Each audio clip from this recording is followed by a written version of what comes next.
Welcome to Channel Tech.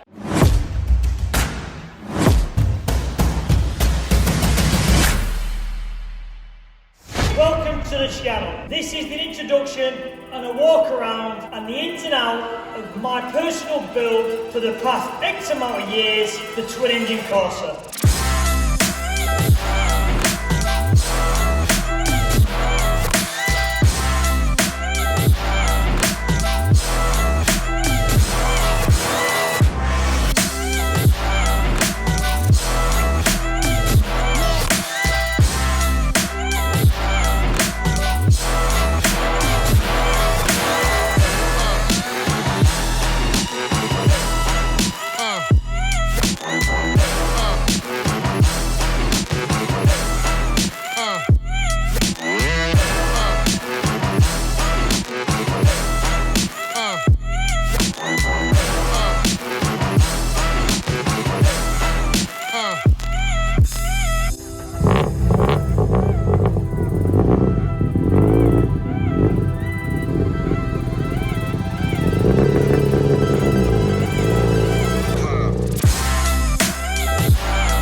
A bit of the backstory of the car before we start having a walk around and looking at tech specs and looking at how the thing works. So the backstory of the car is, back in 2000 I bought a Corsa B, the black one. I did the full iteration with that car, 2 litre, 2.5 V6, 3 litre V6, did all the body kits, and basically I kind of fell in love with the Vauxhall platform.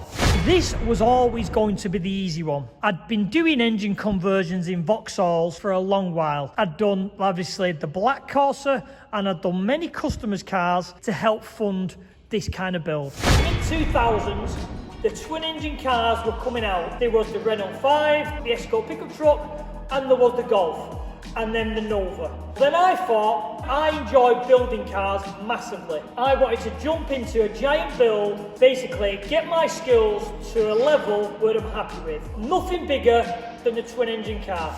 This is a 2 litre C20 LET out of the Cavalier and Calibre Turbo. So the engines are obviously fully forged C20 LETs. Low comp pistons, steel rods, Astra VXR crank, the cylinder head, 1 milli oversized valves, single valve springs, custom cams. The turbo is a precision 62-62 custom billet plenum, which is obviously this bottom part, with an integrated engineering top plenum, 90mm throttle body, 38mm tile wastegate, 50mm tile blower valve, 1000cc ID injectors. That's the basic rundown of the engine. It also runs the F28 gearbox with the Quaife diff. Also runs the standard Calibre split shafts. The reason for that are, them things are so strong. I have used the aftermarket conversion shafts before and they have always broke and they've always caused me issues. The manifold was made by myself. Everything kind of new enough. A lot of the things in the car was fabricated.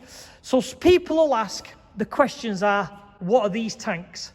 These tanks are charge coolers. It's basically the same as an intercooler, but instead of air going through the intercooler, it has a water jacket which cools the air as it goes into the inlet. The reason for using them is because there is no air going through the back engine. So then we have the custom radiator. This is a radiator, not an intercooler. This is actually 3 radiators in one. You've got the large back one, which is to cool the complete water system of the car. You've got the small front one, which is for the charge cooler for the rear engine. And then you've got the middle one, which is the charge cooler radiator for the front engine. Nice little touch, which took me a long time to do. You might not be able to see. These are the original glass fog light lenses. I had to drill them underwater with a diamond cutter to get the hole. But the reason why the hole's there is, behind there is the oil cooler.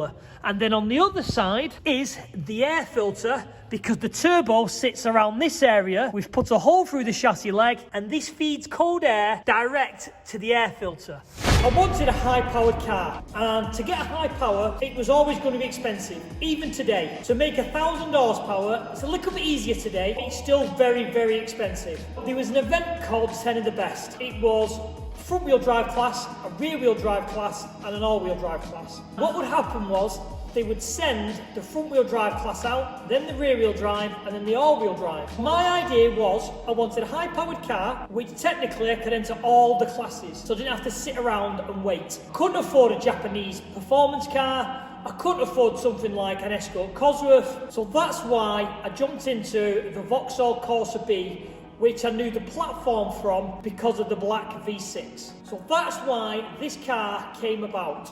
Another question I always get asked is, why did I keep the rear wiper? Back in the day when the Corsas used to have all these smoothed off, it used to crack a lot.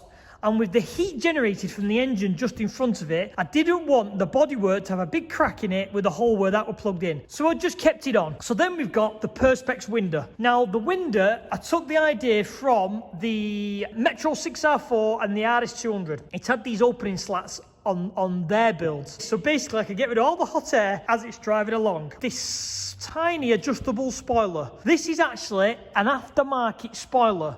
Super rare, only probably 3 or 4 was ever imported in this country, and he ended up snapping it up when a friend broke his car. So all the back end, as you can see, is all space framed, full tubular. The suspension is the front shockers of a Corsa. We tried to make the engines identical to each other in length, so that's why I put the turbo up top, so it would move the heat away from the cabin. It was a bit easier to support, and plus I didn't want to put it in this area because then for running for the charge cooler setup, the Precision 62 turbo, you can see the rear runs the Calibre split shafts. The difference, obviously, what we've had to do with this car is it's all on cable shift, so there's one shifter, 4 cables.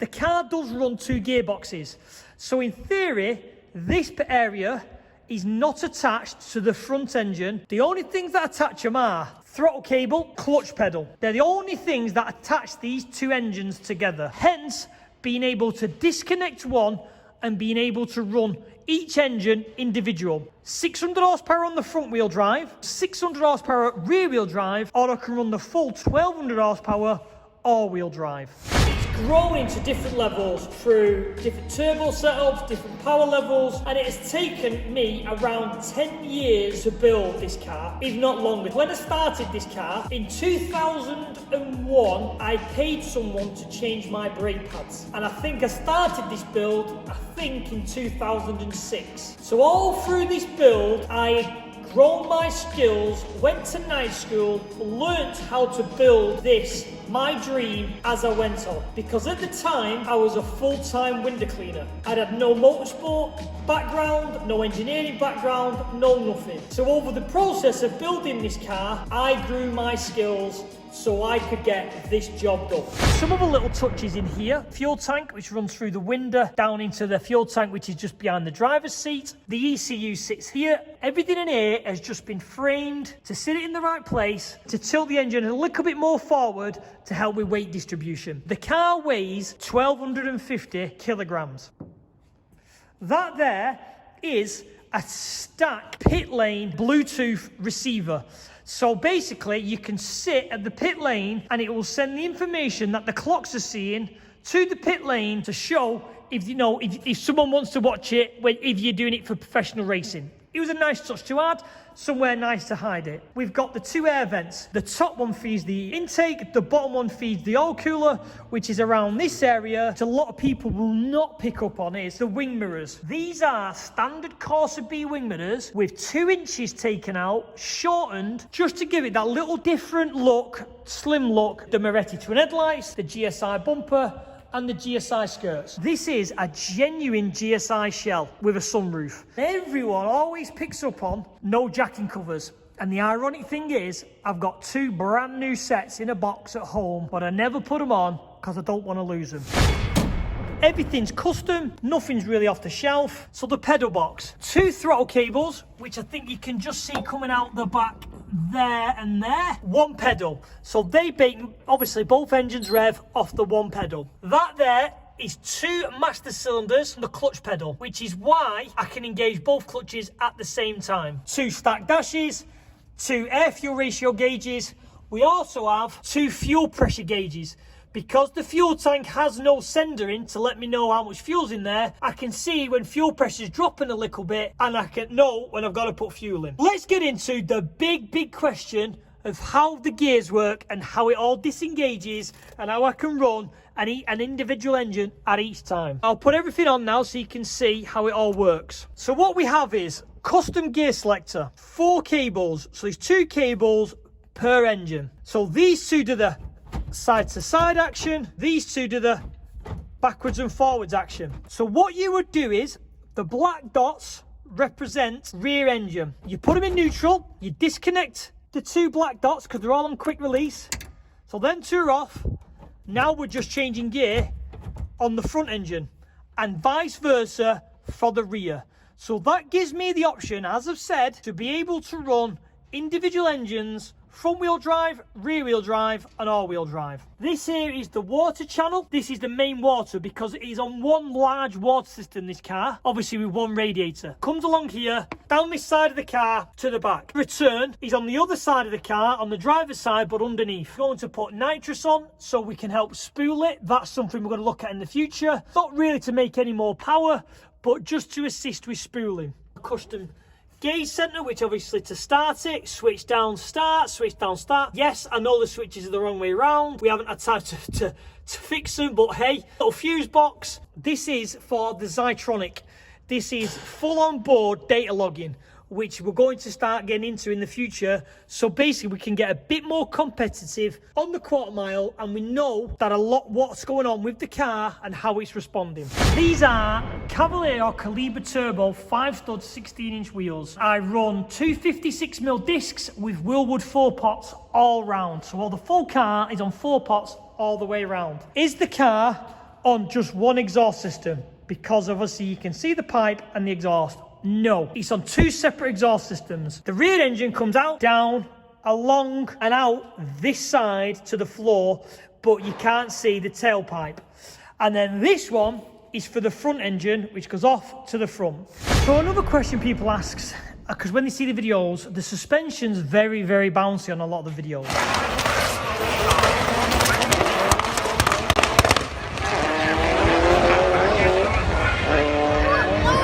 So let's talk about the suspension and what we're seeing on them videos and how it works. So we are running now full gas 3-way adjustable suspension. As you can see, there's an adjuster on the sucker and adjuster there, which is full for dampener, compression and rebound. Now what we're seeing is that the car does suffer from what's called bump steer. Bump steer is when the suspension goes on full travel, the wheels articulate in and out as the suspension strokes up and down. To combat that, I'm not a suspension guru by far. What I did was I put some really strong springs in, thinking if the suspension doesn't move, it can't cause bump steer, which obviously is what you see on the videos of the back end bouncing along, because it can't do nothing. It's bouncing because the springs have no compression. I've not really had much testing with these new suspension on the rear. It did hook up a hell of a lot better. There is a video where I near enough do a wheelie on the car, where I near enough pulled the wheels off the ground because the suspension now loads and the car goes. So we're still in the progression of sorting out the rear suspension settings to try and make it. Now people ask about the quarter mile times. Unfortunately, the car has never made a proper successful quarter mile pass. And the reason for that is because of this suspension issue. As we get into 3rd gear and hit the boost hard, it starts to wave at the back end because we've not dialed the suspension in correct enough.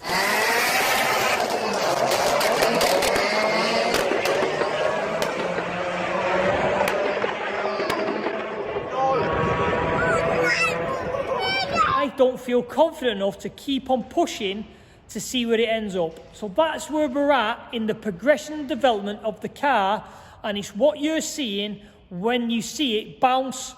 And obviously the quarter mile times for this car, still only running road legal tyres.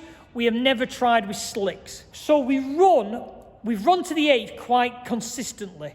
We run mid to high 6s at the 8th mile, which in theory, if I could get a full pass, should see a low 10, high 9 quarter mile on road legal tyres. With slicks, we should be comfortably in the 9s. We're still fighting the suspension and the bump steer. This car is never ever, in my opinion, going to be finished.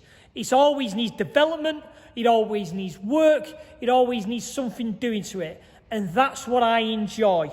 I enjoy building these cars, I enjoy working on these cars, and that's kind of what I'm trying to get this channel to be, is to get people to get out and build vehicles that they love and get themselves back into the workshop, chasing your dreams and your goals. So, if you have a crazy build, you want some motivation, you want some help, if you want featuring on this channel, get in touch. Because this channel now has evolved for more than just the Twin Engine Corsa. It's evolved into all the community of interesting cars and getting out and building something completely different and chasing your goals, building your dreams. We'll sign this one off. This is my crazy build. There's going to be more to come. Thanks for watching. I'll see you on the next one.